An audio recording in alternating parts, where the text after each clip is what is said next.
बिरसा के नाम पर करोड़ों करोड़ रुपया सरकार खर्चा कर रही है। तो धन कटने के बाद यहाँ के लोग पलायन कर जाते हैं ईटा भट्टा में, यूपी में, बंगाल में, बंगलोर में, बिहार में, केंद्र में। अर्जुन मुंडा जी का सरकार मंत्री थे और राज्य में कैबिनेट मंत्री नीलकंठ मुंडा हमारा स्थानीय विधायक था। और उसके बाद यहाँ से रक्षा शक्ति विश्वविद्यालय को चुंबक की तरह हेमंत सोरेन अपने क्षेत्र में ले गया। 24-25 वर्ष से विधायक काबिज हैं, बीजेपी से हैं। नीलकंठ मुंडा जी मंत्री रहे हैं।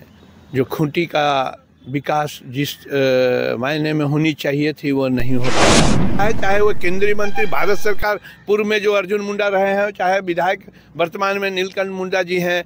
15 साल तक खूंटा थे, झारखंड सरकार में कैबिनेट मंत्री के पद पर रहे, लेकिन खूंटी की समस्या जस की तस है। नमस्कार, आप देख रहे हैं द झार न्यूज और मैं हूं गुंजन कुमार। मैं अक्सर खूंटी के इस कचहरी मैदान से आपको खूंटी से जुड़ी जानकारियां उपलब्ध कराते रहता हूं।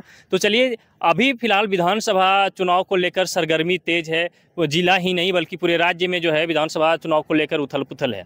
और हम इन्हीं सब विषयों को लेकर दिलीप मिश्रा जी से बात करेंगे, जो पूर्व झारखंड विकास मोर्चा के जिला अध्यक्ष भी रह चुके हैं और वर्तमान में एक अच्छे सोशल वर्कर हैं। खूंटी जिले को लेकर ये जिला ही नहीं बल्कि राज्य का भी जो कभी कभी ऐसा मामला आता है, मुखर तरीके से ये आवाज़ उठाते रहते हैं। केंद्र सरकार के विरुद्ध आवाज़ उठाना हो या राज्य सरकार के विरुद्ध आवाज़ उठाना हो, वो जन समस्याओं को लेकर ये मुखर तरीके से आवाज़ उठाते रहते हैं।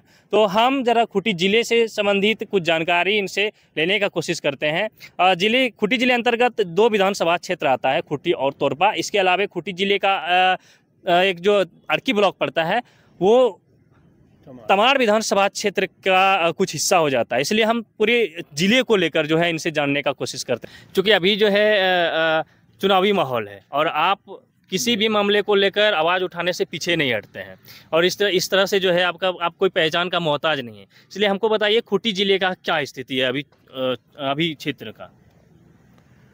खूंटी जिला कमावेश 24-25 वर्ष से विधायक काबिज हैं, बीजेपी से हैं। नीलकंठ मुंडा जी मंत्री रहे हैं और अपने मंत्री काल में जो खूंटी का विकास जिस मायने में होनी चाहिए थी वो नहीं हो पाया।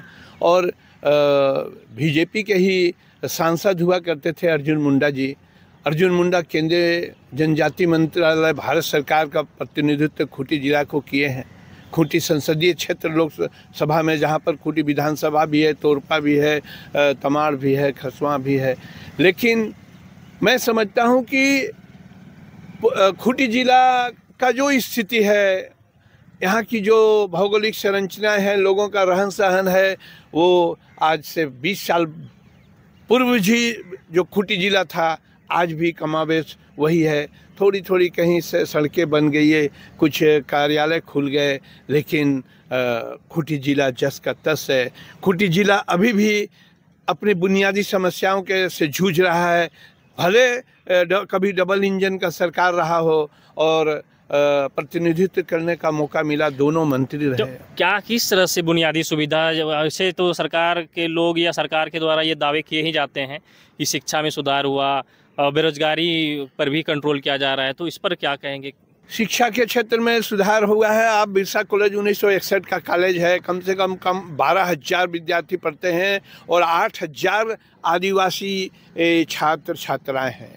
आप बिरसा कॉलेज की स्थिति जाके देख लीजिए। जो भी जनप्रतिनिधि कहता है, चाहे वो केंद्रीय मंत्री भारत सरकार पूर्व में जो अर्जुन मुंडा रहे हैं, चाहे विधायक वर्तमान में नीलकंठ मुंडा जी हैं, अभी भी वो मंत्री रहे थे, कम से 15 साल तक खूंटा थे, झारखंड सरकार में कैबिनेट मंत्री के पद पर रहे। लेकिन खूंटी की समस्या जस की तस है। इस एक नॉलेज सिटी जो शुरुआती दौर में जो सुशीला केरकेटा ने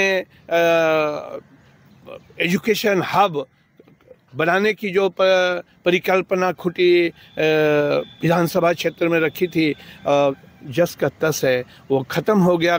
नॉलेज सिटी का प्रकरण 404 एकड़ भूमि का अधिकरण होनी चाहिए थी, 202 एकड़ भूमि जमीन का अधिकरण भी हो गया। उसके बाद उनका लैंड एक्विजिशन के द्वारा रैयतों को भुगतान भी कर दिया गया और नॉलेज सिटी चला गया। केंद्र में अर्जुन मुंडा जी का सरकार मंत्री थे और राज्य में कैबिनेट मंत्री नीलकंठ मुंडा हमारा स्थानीय विधायक था। और उसके बाद यहाँ से रक्षा शक्ति विश्वविद्यालय को चुंबक की तरह हेमंत सोरेन अपने क्षेत्र में ले गया और हम लोग ताकते रह गए। और दोनों जनप्रतिनिधि, वो केंद्रीय मंत्री और राज्य के मंत्री विधायक ताकते रह गए और तो नॉलेज सिटी को रक्षा शक्ति विश्वविद्यालय को लेके चला गया।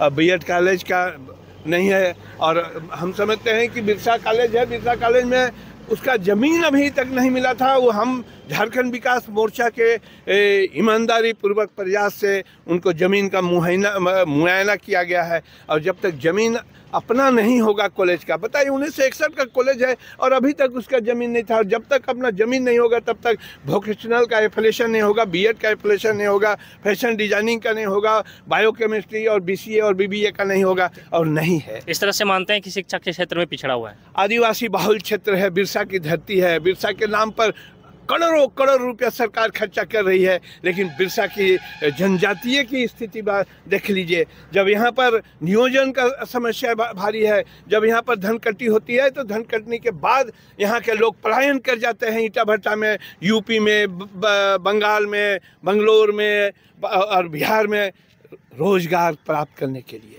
और यहाँ के जनप्रतिनिधि और यहाँ की सरकार, झारखंड सरकार बड़ी बड़ी रींग हाँकने का काम करती है कि हमने नियोजन दे दिया, हमने विकास कर दिया, हमने सब कुछ कर दिया। लेकिन वस्तु स्थिति जाके देख लीजिए, दिसंबर महीना में धान कटने के बाद गांव का गांव पलायन हो जाता है, देखने वाला कोई नहीं है। ये जनप्रतिनिधि अभी चुनाव के समय है तो बहुत बड़ा रींग हाँकेंगे, चाहे वो वर्तमान में हेमंत सरकार हो, चाहे केंद्र सरकार हो, चाहे यहाँ का जनप्रतिनिधि हो।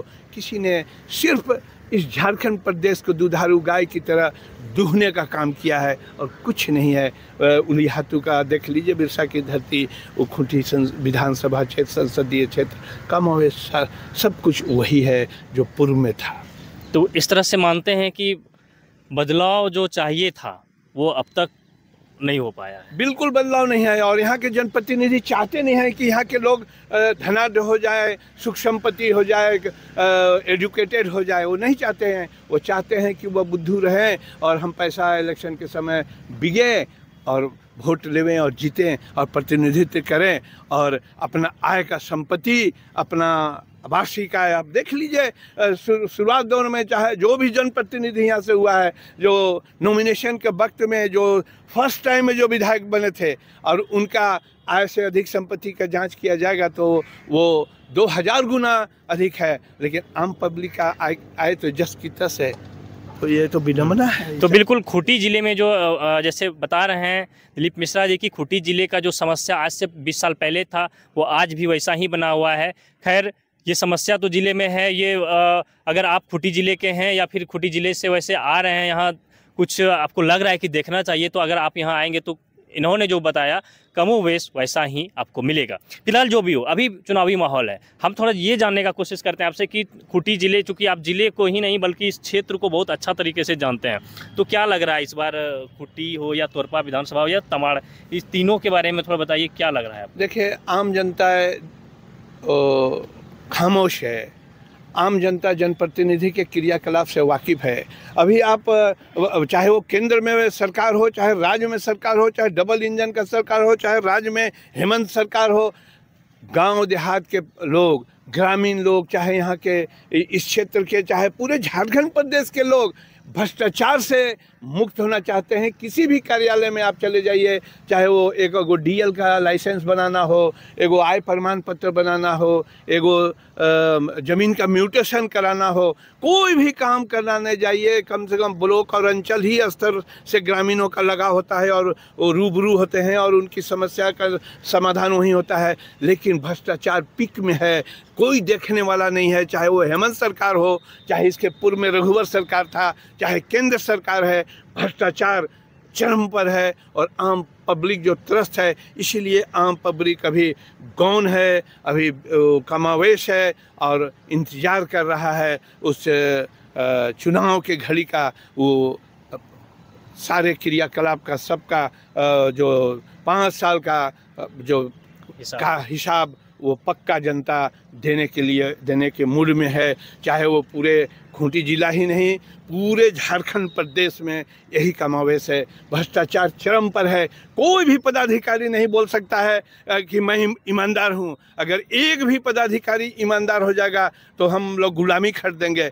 चाहे वो IAS हो, IPS हो, डिप्टी कलेक्टर हो, चाहे जो भी हो, उसका एक सूत्री कार्यक्रम है लूटना। और क्यों नहीं लूटेगा? जब उसका स्थानांतरण, ट्रांसफ़र पोस्टिंग होता है तो वहाँ भी सरकार के रहनुमा तराजू लेके बैठे हुए हैं। जब तक उसका बटखारा नहीं देगा, उसको लेवल नहीं करेगा तराजू में, तब तक वो उनका पदस्थापन भी नहीं होगा। तो आखिर भुगतना किसको है? भुगतना तो आम जनता को है, यहाँ के विद्यार्थी को है, यहाँ के। मैं समझता हूँ कि हमारे इस झारखंड प्रदेश में नॉट ओनली खूंटी, झारखंड प्रदेश के गार्जियन को अपने युवा, अपने बाल बच्चों को पढ़ाई के लिए बंगलोर भेजना पड़ता है, दिल्ली और भुवनेश्वर भेजना पड़ता है।